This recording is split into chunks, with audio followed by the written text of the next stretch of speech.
zijn hier vandaag diepvennen in Londerzeel. We zijn aan de slag met de waggler. Dit is de eerste vis dat bijt. Echt doorbijt, want ik heb al een paar tikjes gehad. Maar dat ging nog niet echt door. En ik zie op het oppervlaktes beginnen een beetje te kappen, like dat we zeggen. Dus dat wil zeggen dat de vis boven komt. Dus ze beginnen actief te worden. Ik had ook al van een bruine pellet naar een gele wafter gegaan als aas. En blijkt toch meer succes te hebben. Hier zitten heel veel F1'en op. Maar ook mooie grote F1'en. En zoals je kan zien,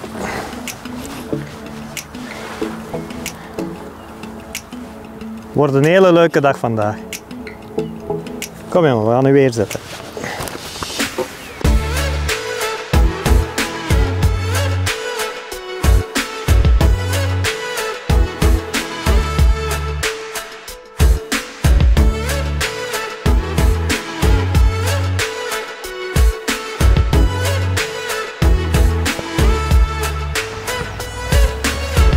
Terug een heel prachtige beet. Misschien heb je het al gezien, maar ik vis dus met een gele wafter nu op het moment. Waarom heb ik dat gedaan? Dus die gele wafter komt een beetje meer uit. Het water zakt heel veel trager ook. En het water is hier heel klaar. Er wordt hier ook heel veel gevist met maïs. Dus ja, ze herkennen die gele kleuren wel. En dan krijg je wel een actieve visserij zo. De vissen jagen meer achter je aas. Dus en die wafter zakt ook nog een keer mooi. Veel beweging op zulke waters is belangrijk voor die vis toch aan het azen te krijgen. En je ziet, het is niet zo'n grote vis, maar heel actief. Hè. We zitten hier met een diepte van tussen de 3 à 4 meter, denk ik toch wel. En dat creëert alleen maar een heel krachtige vis, een heel sterke vis. Voilà, die is afgewerkt. Terug, mooi visje. Je ziet, dat zijn mooie F1'tjes. Die bijten wel het hele jaar door en prachtig van kleur. Heel mooi. Voilà jongen. Ga maar weer zwemmen.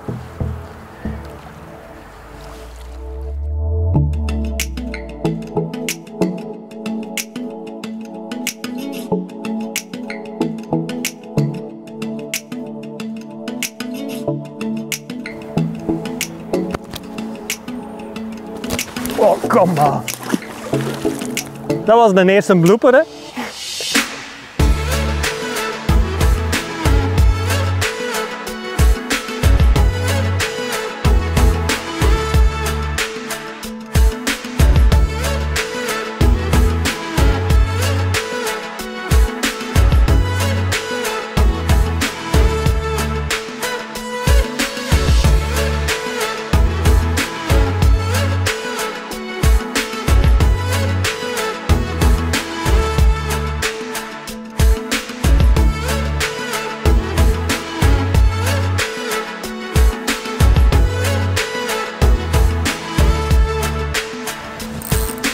Met de waggler moet je ook voortdurend op zoek gaan naar de diepte.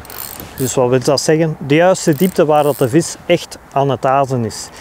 Het is niet zomaar, ja, oké, ik stel hem in op 20, 30 centimeter en daar gaan ze wel nemen. Nee. Je moet echt aftasten welke diepte in de waterlagen dat ze echt gaan jagen. En waar dat ze hun op het moment het comfortabel vinden, hè, de vissen. Dus als je die echt gevonden hebt, dan kan het wel heel vlug gaan. En later op de dag, als het nog warmer wordt, kan het zijn dat je toch je waggler moet gaan veranderen van diepte, ondieper. En dat dan meer vis geeft. Hè. Dus je moet echt de vis gaan volgen op welke lagen dat ze beginnen te azen. Dus niet echt heel de dag op diezelfde diepte blijven vissen. Als je stilvalt, verandert iets. Verandert iets van kleur, van aas, verandert iets van diepte. En meestal heeft dat wel succes. Dus echt actief vissen, constant inspelen op de situaties. Dat is het vissen met een waggler. Die veentjes die worden hier precies maar altijd maar groter en groter. Dat is prachtig. Ook een heel goede tip. Als je met de waggler gaat vissen, ga nooit niet gaan zitten waar dat je tegen de wind zit. Probeer altijd gaan zitten waar dat je met de wind mee kunt gooien. Vis zoveel gemakkelijker. Je ziet, ze zijn heel krachtig, ze geven het niet zo vlug op. Voilà.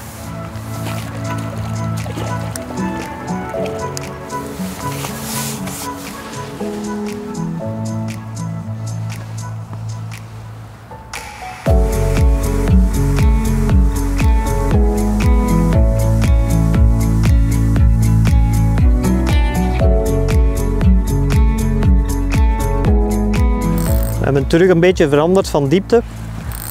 De beet was wat stilgevallen, dus zoals ik al gezegd heb, echt gaan zoeken in die lagen waar de vis zich bevindt.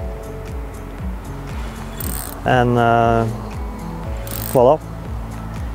Klein beetje ondieper, toch direct weer succes. En vissen met de waggler is altijd heel mooi actief. De hele dag bezig. S'avonds naar huis gaat, voel je het wel hoor. De hele dag die katapult in je handen hebt gehad. Ja, een mooie karper nu.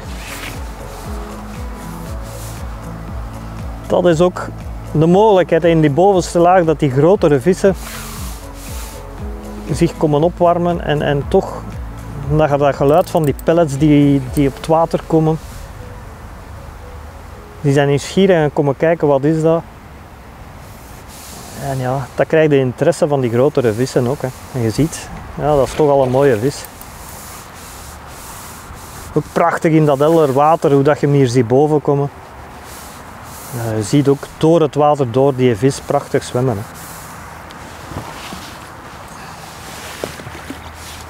Voilà, hier zit in het netje. De aanbeet, kan ik je vertellen, was... Hij had er een paar keer naar gepakt, maar ging niet echt door. En zoals ik zie nu, is hij heel diep gepakt, dus hij meende het echt wel degelijk. Zoals je ziet nog altijd met de gele wafter. Heel veel succes nu al mee gehad. En je ziet...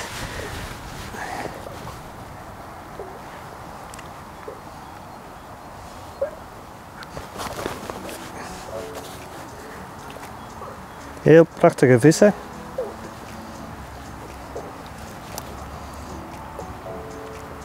We gaan wachten totdat hij ontstrest is om hem te laten tonen. Ziet.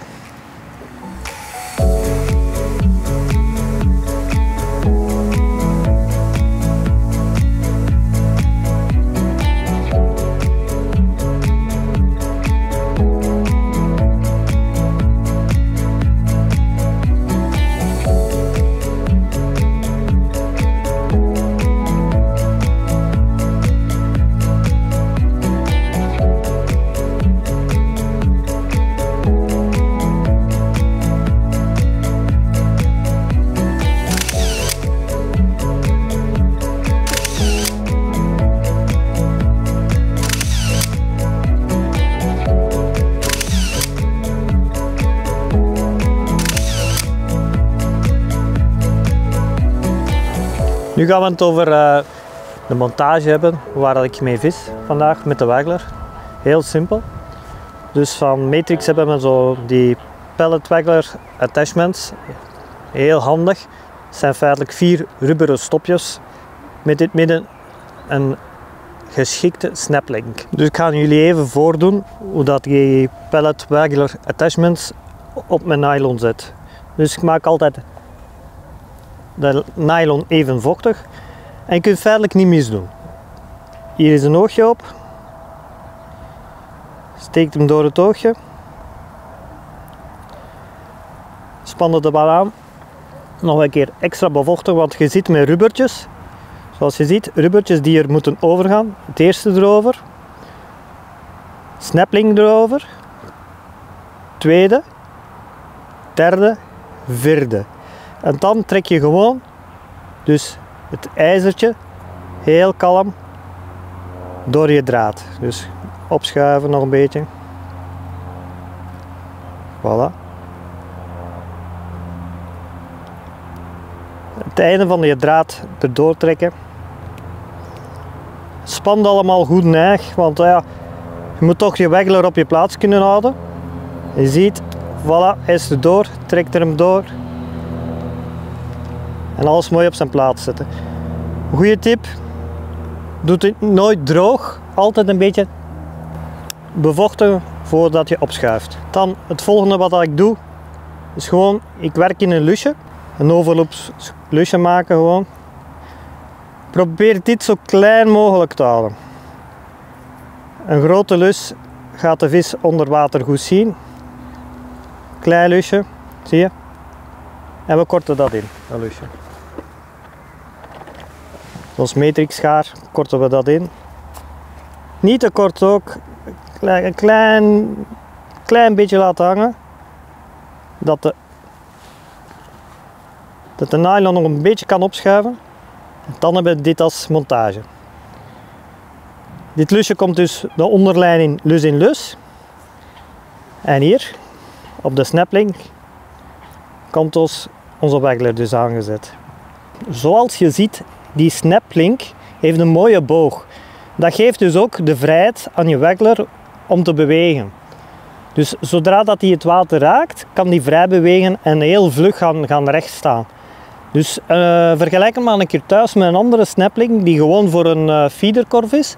Daar zit een knikje in. Dat is meer voor gericht te gooien. Dus maar nu, ik ga even de waggler monteren. Ga je zien, als die gemonteerd is, die kan dus vrij bewegen op je snaplink. Zo. Dan zie je nu, dus die kan zo mooi bewegen. Geen enkele hapering. Op gelijk welke situatie dat hij het water raakt, toch mooi recht komt te staan. Dit is gewoon een handige snaplink en ook met die 3-4 rubbertjes op. Dat is heel handig en simpel te gebruiken. Dus nu in het lusje doe ik gewoon mijn onderlijntje in. Voor met de waggler gebruik ik onderlijntjes van 20 centimeter. Niet te kort. Als je met een heel kort onderlijntje gaat vissen, dan heb je echt maar enkel de bedoeling van in die bovenste toplaag van het water gaan te vissen. Ik gebruik daarvoor 20 centimeter, dat is niet lang, dat is niet kort, maar kan je wel degelijk in de diepere laag een beetje vissen en in de ondiepere laag. Dus heel simpel, lus in lus, de lus van mijn onderlijntje erdoor, door mijn lus en de haak door de lus ook.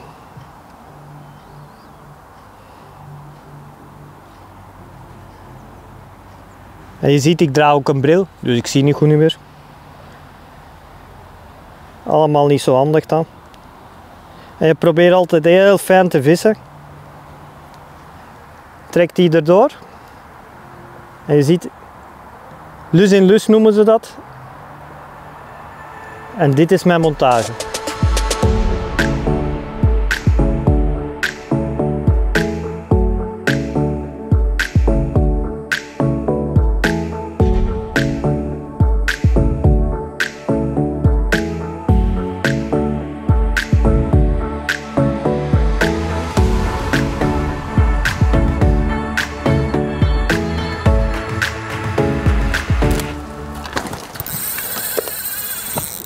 Ik wou dus juist zeggen welke manier we de pellets erin schieten, maar je ziet het, de stok schiet er bijna in. Enorme aanbeet, prachtig, prachtig, prachtig, prachtig. Dus waar gingen we het over hebben? Over de pellets die ik erin schiet. Ik varieer pellets van 6 of 8 mm. Waarom varieer ik daarin? De 6 mm kan ik tot op, ja, makkelijk tot op de 20 meter krijgen. En dan de 8 mm die gebruik ik gewoon voor verder te kunnen schieten. Het is niet nodig van een 8 mm korter te gaan schieten. Wat effect heeft dat? Dus die zakt vlugger, is minder effectief. Dus probeer altijd aan te passen. Dus De grootte van de pellet moet maar, zoveel wegen als dat je hem kunt verkrijgen. Het heeft geen nut dat je een heel zware pellet gaat op 20 meter schieten, die gaat gewoon veel sneller zakken. En ja, die is vlugger op de bodem ook. En het is de bedoeling dat we ondiep gaan vis vangen.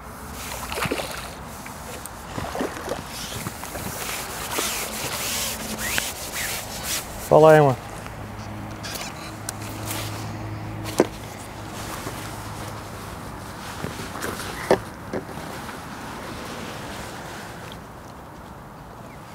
Dit visje, ik denk een kilo 100, trok bijna mijn engel de vijver in. Dus altijd aandachtig zijn. Zowel als je je pellets neemt voor te schieten, altijd één oog op die waggler houden, op je engel houden. En heel gemakkelijk ook is de engel altijd contact laten maken met je benen of zo. Want voordat je het weet, is hij weg ook. Hè.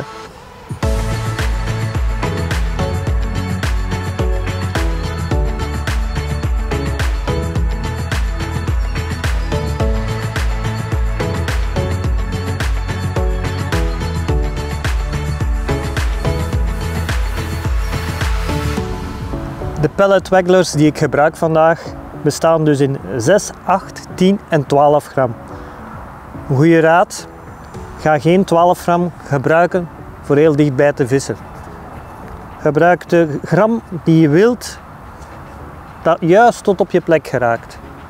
Meer is niet nodig, anders is de plop in het water veel te hard en ga je meer vis afschrikken als dat je gaat vangen. Dus alles in combinatie, je nylon, de waggler, de hengel, moet afgesteld staan op elkaar. Dus ook geen te zware waggler gebruiken voor dichtbij te vissen.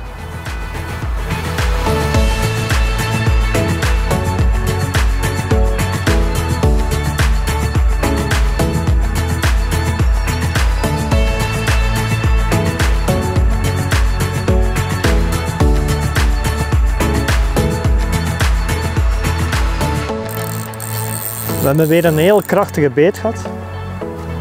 Ik merkte gelijk, hij vertrok enorm vlug. Ik merkte direct dat het een iets grotere vis was. Ik heb hem nog niet gezien. En nu toch al een tijdje mee bezig. Het is een gevecht. Maak het zo prachtig. Hè? Je merkt direct als die vis vertrekt en hij gaat door je slip, dat je met het grotere model bezig bent.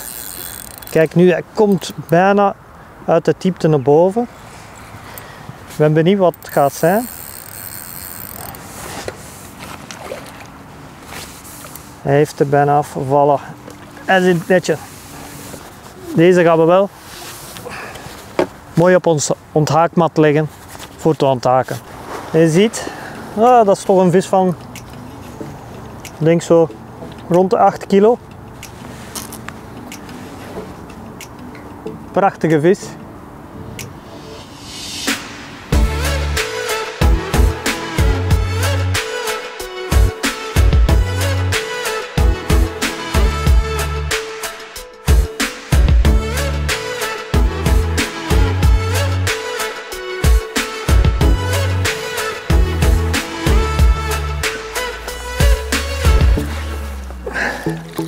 Terug een prachtige vis in het netje.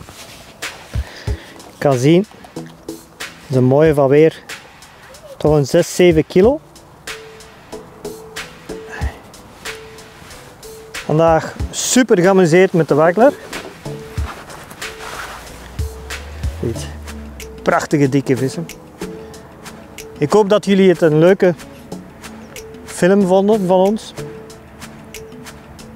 Vergeet al mijn tips niet dat ik jullie gegeven heb. En vergeet jullie ook niet te abonneren op ons YouTube kanaal. Tot de volgende keer.